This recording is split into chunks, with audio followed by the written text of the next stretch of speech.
Hey everybody, it's Tim from For All Manakind here to give you another champion spotlight, and today I have chosen Bad-el-Kazar. So I got Bad-el a few months back, and honestly, I use him in so much content.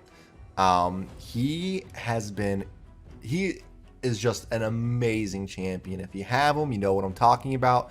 If you don't, you probably still know what I'm talking about because I'm sure you see him and I'm sure you read up on him a ton. Bad-el is old school champion. He's been around forever, and his kit is extremely basic, but it's one of the reasons he works so well.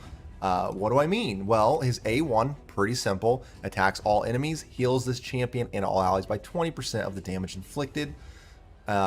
And I mean, so it's an AoE A1 that also heals your team. Pretty solid. You could probably build it to do a ton of damage, and you could build him to do a ton of damage. I don't personally. But this is what it's all about, right? This is the signature move for him. This is just iconic. What a move this is. An A3 or an A2 with a 3-turn cooldown removes all debuffs, so it's a full cleanse for your team, and places 15% continuous heal buffs on your allies. So not only does it cleanse your team, everybody gets a continuous heal for 2 turns, while also placing 2 5% poisons, so 2 big poisons on all enemies at the same time. That move is just amazing. This is the move that allows him, and you'll see, I'll show you guys in a couple runs. This is the move that allows him to do things like solo dragon, solo ice golem. Like, it is, you get him going quick enough, and it's just an amazing ability, and you guys will see that today. I mean, this is on top of, and he has a passive on top of the passive that makes it to where all allies inflict 20% more damage against this target. These are things that make him great for clanboss. This will allow you to do more damage and clanboss just because passively, as long as they're under poison. This allows you to cleanse your team and heal them in clanboss. I mean, he is an all-around one-man show when it comes to support on your team. He's just fantastic. On top of giving you a crit rate aura that, I mean, if you need a crit rate aura, there it is. It allows you to be able to focus on, like, if you're running him with Seer, right, which you'll see that's how I run him a lot. He's adding a lot of buffs, debuffs, but this allows you to where if you don't want to build, you know, a 100% crit rate Seer, you don't have to, because you can run this as the lead and do this. Now, I have my Seer at pretty much 100% crit rate. I think she's like, I had to look, but she's either right there or maybe a little below it. But it doesn't really matter because of this. Now, as far as gear, I've learned from Ash, which if you don't know who Ash is, he's a very big YouTuber in the Raid Shadow Legends realm, and I learned from him how good reflex gear can be, because reflex gear allows it to where 4 sets, right, 40% chance to reduce random skill cooldown. So there's a 40% chance every time he goes that he's going to reduce the cooldown of this Malice, which is already at a 3-turn cooldown. So you get chances where you use Malice, use Dark Sphere, and then you use Malice. Like, it's a fantastic combination. Also perception gear is fantastic on him. You want to make sure he has enough accuracy. So let's look at the stats. Make sure you have enough accuracy to land all his debuffs, because those poison debuffs are important. Now, if you're not using them for the poison debuffs and you only care about his healing and his cleansing, I mean, then this isn't a focus. But I'd assume if you want to get that all in one person, you want to have some accuracy. So make sure you have some good accuracy. Definitely want some speed. Honestly, mine could be even quicker. He's not as quick as I'd want him to. I think I've messed with his gear a little bit for Doom Tower stuff, and I'll kind of go through that. But definitely want some speed. I do not have mine built for damage. That's why his crit damage is basically non-existent. Resistance could also probably stand to be a little bit higher. High HP, I want him to survive everything. Don't care about damage. Good amount of defense there. But so focus is on him. HP for sure. You want him to survive. Speed, because you want him to keep going. The faster he goes, the more times he's going to have that chance to pop that Malice. And then, of course, accuracy to land all those debuffs. Because remember, as long as the people are under poison debuffs, your other people are going to do more damage. So that's kind of important. My Masteries are actually set up currently for him to solo Ice Dragon, because they're set up for when his team, and Dragon, realistically, it'd be for both. These are built for if he's going to, this was probably overkill, honestly. I probably don't need this on him right now, but it does help for harder Doom Tower waves. But his build right here is set up for, you know, increase speed by 8 for each dead ally. So he's going to get 24 extra speed when your team dies, which is actually extremely important on Ice Golem. Has 5% chance of decreasing the cooldown of a random skill. Again, just to help get that Malice back.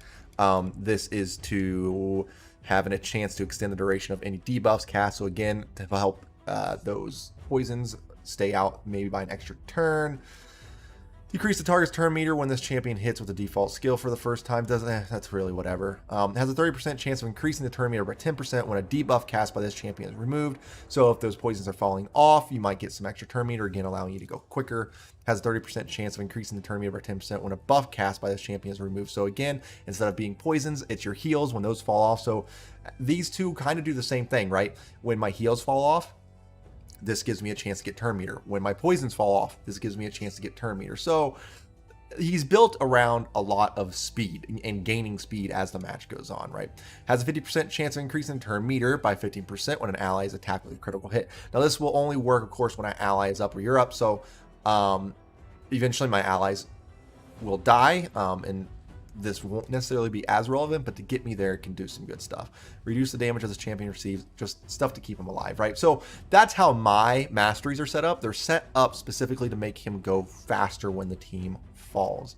So artifact set, I do highly recommend Reflex. Reflex is really good. You can always go with, you can always, if your Relentless set is better, like if you just have better gear of Relentless, that can also work, because getting an extra turn will again help you get to that Malice, which is what it's all about, right? It's all about getting Malice out and using it as much as possible. So that's kind of how I've have him built. As far as areas of the game where he excels at, dungeons in general, every dungeon you can use him in. Weakest dungeon, probably Fire Knight, right? But even still, he can still be very useful there to help keep your team alive through the waves. If you don't have a quick wave clear, he can help cleanse your team of the debuffs that the Fire Knight pops on, while also healing, because that Fire Knight hits like a truck. So relevancy, is he relevant there? Absolutely is. Spider's Den, I'll just run through a quick Spider 20 team that I was running for a good amount of time, and I'm going to run this because it's actually it's really quick, and I use him.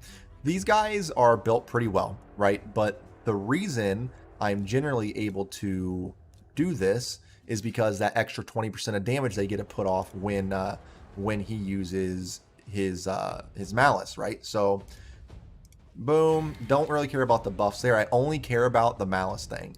Now this is important. Draco has to land both, which he did. So we should just be able to 1, 2, 3. That should be the end of Spider here in a second, because he's going to get hit with the thingy. I say that, and now watch, it's not going to happen. Very, very rarely does that not actually happen. But, you know, why not happen now when we're here? But honestly, if it wasn't for Malice, so think about it like this. If it wasn't for Malice, I most likely would lose this, because odds are, even though there was that much damage, that Malice helped us get to it only being that much damage left, right? So without Malice, odds are I actually don't survive that. Now, there are other builds. I'm not saying he's the most relevant here. Spider isn't one of his strongest areas, but you can utilize him in places like that strictly because of Malice. And if a bunch of Spiderlings, if you're going more of a tanky build, a slower build, you're not trying to do a quick, you know, 40 or 10 second, 12 second farm, he can help cleanse your team constantly of those poison buffs. So relevancy in Spider, does he work there? Absolutely. His top areas though, easily Ice Golem and Dragon. 100%. So if I come into this, I'm pretty sure I have him set up here. He can solo Ice Golem 25. Now, the objective here with this team is to make sure that they're all going to go through, right? And Seer's going to kill all the waves. They're going to get through these waves pretty easily. Boom. Ice Golem's easily his best path, best dungeon, easily. Dead. Now, ideally, you want your team to die here. Other than Bad-el, you want them to die because you want Bad-el to get that extra speed. If they don't die, it actually kind of becomes a little troubling. So it's one of those weird situations, but you want them to lose. You want them to die. When he does his big smack, you want them to die. So So they're 2 alive. And one of the big reasons for this is, one of the reasons you want them to lose is because the Ice Golem's a passive, the one where he reses his guys, I think it's, is it this one? Yeah, it does not proc when poison damages hit him.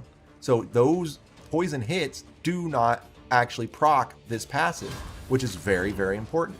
So you want him to die due to that. Another thing you want Seer to die for here is because if Seer's alive, Seer's going to strip this buff like that from him, allowing what's about to happen to happen.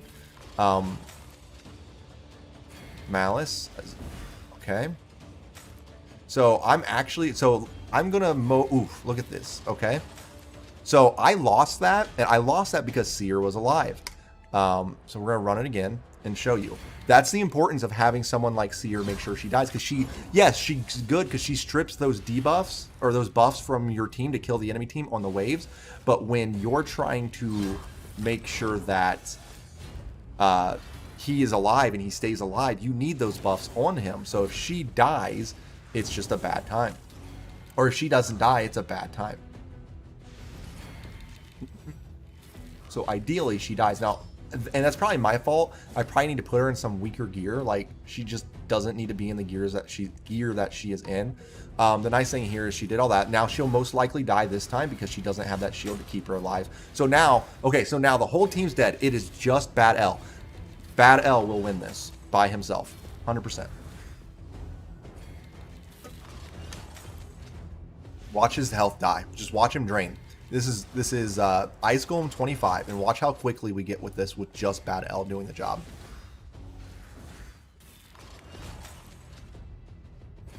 Because he's not proccing this Frigid Vengeance passive. So the other 2 guys don't get a res. Boom, done. Easy. Wasn't even difficult at all. We got some terrible boots to show for it. So that's the importance of, and that's how good Bad-el is for your team. Ice Golem 25, a minute 13. So that's actually my best time. The only thing is you need to make sure someone like Seer specifically dies. So I could probably fix that and go back and just make her weaker. And that's really all I have to do on that aspect of things. So that's one area that he's really good at. That is the top place for him when it comes to dungeons. Now Dragon's another place I run him at constantly. I prefer to farm Dragon 24 because it just works better. But this is my Dragon 24 team. Again, he's in the lead, but he really doesn't need to because of that. But it's what we have for the team here. So I mean, realistically, I could probably swap those 2, but it doesn't really matter. And it doesn't matter because he's amazing to partner with Seer. Bad-el and Seer are just an amazing combo. Like, it's like Bad-el and Mausoleum Mage. Like, I can only imagine like how much damage I could actually do if I had Mausoleum Mage on here as well with Seer. But because he's constantly putting up all these debuffs, Seer's doing 20% more damage to the enemy. And then when it comes to Dragon, he will just he will solo the dragon. If he's alive, if he's the last person alive, he can still solo it. Now this is one of those situations where he doesn't need to be the last person alive. We're gonna beat this anyway. We won't lose to dragon. We won't lose to this at all because of the team setup. But you can make it. You can have him solo dragon, no problem.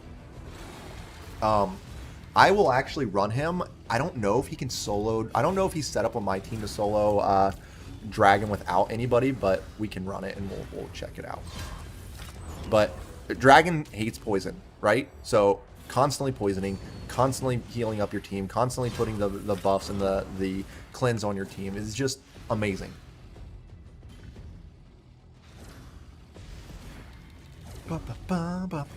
Cleanse, cleanse, cleanse. Heals, poison, cleanse, heal, poison, cleanse, heal, poison. I wound up using Bad-el in so many areas. Now, I'd say Arena is probably not his strong suit, but you can use him there. He still gives your team that extra damage. He still cleanses. He still heals your team. So if you get Bad-el, especially early game, absolutely run him in your Arena team. He will probably help you out a tremendous amount. So that was easy, right? Dragon was easy. Any of them works. Minotaur's Labyrinth works. So he literally can work and play in any dungeon, no problem. Let's see, where else do we have to go here? So clan boss, I don't run him in clan boss, but you can run him in clan boss because I don't use him because my team's set up where he's not needed. But I did use him for a bit, And he worked really well because he can cleanse your team, heal your team, and he can make sure that your team's doing more damage as long as they have poison on them, which one of the best ways to do damage to the clan boss is poison. So absolutely, if you have them and you're debating on working on a clan boss team, throw them in there. Odds are you won't be disappointed. Now, Doom Tower, I don't know if it'll let me show you guys. So my main Doom, now I just completed Doom Tower normal. I always do normal before I do hard. So on hard, I don't have a key to show you, but my main, I wonder if I can do it on, hang on, I'm just curious. Just to show you how it works. I wonder, it'll let me. Okay, my main Doom Tower hard team is this right here. So Warlord is fantastic. I'll probably do a champion spotlight on him, but just watch. I could tell you how it works, but you can see how it works. This team, aside from a couple things, and I'll show you what I mean, has gotten me through pretty much every single Doom Tower hard level. And it's all because primarily, I mean, they all work. They all work in tandem together. They all work really well. But these two just throw out debuffs and heal the team constantly to the point to where 9 times out of 10, you don't ever need to even watch it. It's completely auto. Like, I always auto it and walk away, and I come back and it's just done. Because just look at the debuffs that get thrown out, right? All because of these two. Because if you don't know, he's basically just like a Yorgrim is like a Bad-el and it was a Skull Crusher. I don't think it's Skull Crusher. There's another person that he's like, but he does the same concept. He almost has a malice of his own. The only difference is his ability doesn't cleanse your team. His A3 doesn't cleanse your team. It just throws heals and throws debuff poisons out there. So that's the big difference between him and him. I still think I prefer Bad-el over Yorgrim, but don't ever sleep on. He might be the best epic in the game. Yorgrim might be the best epic in the game. So if you have him, you should absolutely use him 100%. The only reason I choose Bad-el over him is because his A2 is also a cleanse. Because Yorgrim has a cleanse on his A2, but it's a single target A2, but it also is a heal. Whereas Bad-el does it all in one ability, and it's an AoE. So that's why I still prefer Bad-el. But if someone was to make the argument that Yorgrim might even be better, I probably wouldn't argue. I'd understand.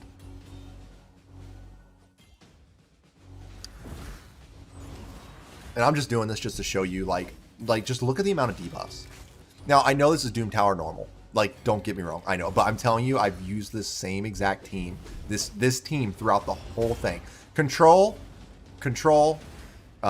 heals and control, and then damage, just nothing but debuffs. Because the best way to deal damage to those harder Doom Tower waves, because you know their health becomes ridiculous, is poison, because poison's based off HP, just like HP burn, right? HP burn, poisons.